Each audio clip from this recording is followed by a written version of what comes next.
Word games. Word games are a very good mental exercise for children. Such games can help them to enrich their vocabulary. They can also help them to think in a clear and logical manner. In all games, there is some kind of winning and losing. In word games also, you have winners and losers. So it is a good idea to have an umpire with a dictionary.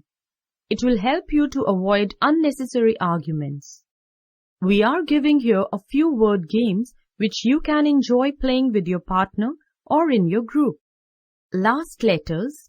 This game can help you with your spelling.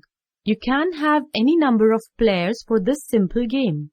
To play this game, each player needs only a pencil and paper. One person calls out the name of something.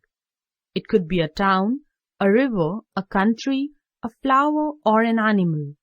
For example, one could say cat, which is an animal. The person on the left of the first player calls out another animal beginning with the last letter of the previous word. For example, in this case it can be tiger or tortoise. The game continues in this way, and anyone who cannot give a word is out. The winner is the last person who remains not out.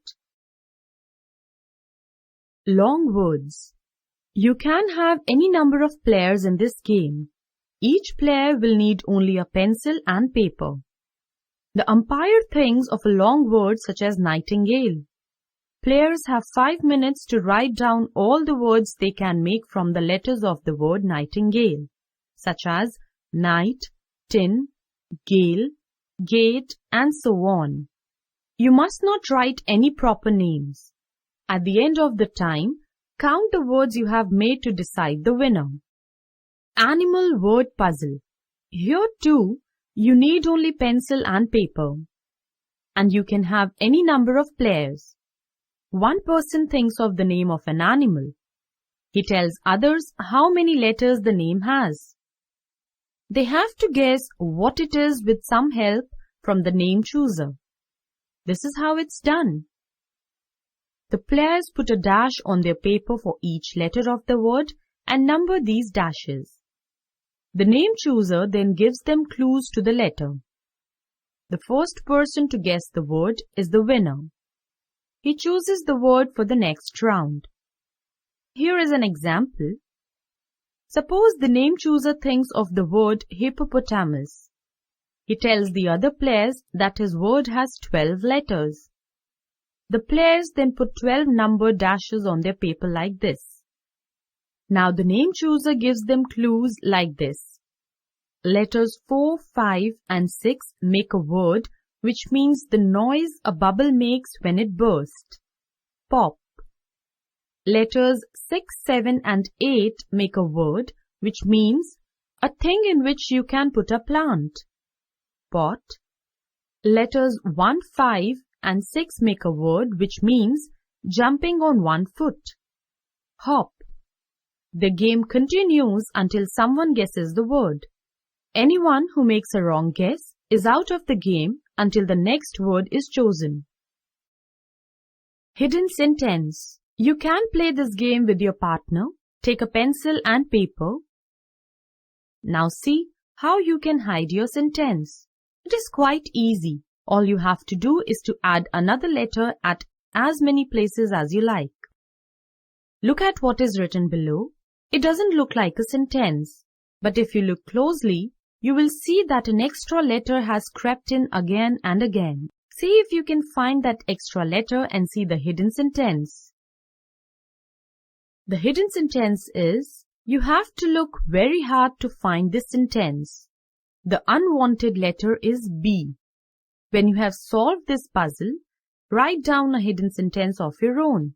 Now it is the turn of your partner to find the hidden sentence. In the minister's cat, each player describes the minister's cat with an adjective. The first player may say angry cat, the second big cat, the third clever cat, and so on through the alphabet. In the spelling bee, there are two teams. It is played more or less in the same way as we play kabaddi. Players of each side take turns in asking the players of the opposite side the spellings of some chosen words. Both sides ask one another to spell words chosen by the opposite team. If a player fails, he is out of his team, unless his questioner also fails to spell the word. The two teams decide how many players each side shall have to begin with. Word ladders. To play this game, you need only 2 players, pencils and paper. Can you turn a cake into a lamp? It sounds ridiculous, but you can do it with words. Look at the box on the right and go through the steps given below. By changing one letter at a time, you can gradually make an entirely new word. As you can see, cake becomes lake by changing C to L in the first step. In the next step, lake becomes lame by changing K to M. And finally, lame becomes lamb by changing E to B. Now think of another word that you can change in this way. Let's change tame into walk in 4 steps. Work it out by yourself and then ask your partner to make the new word.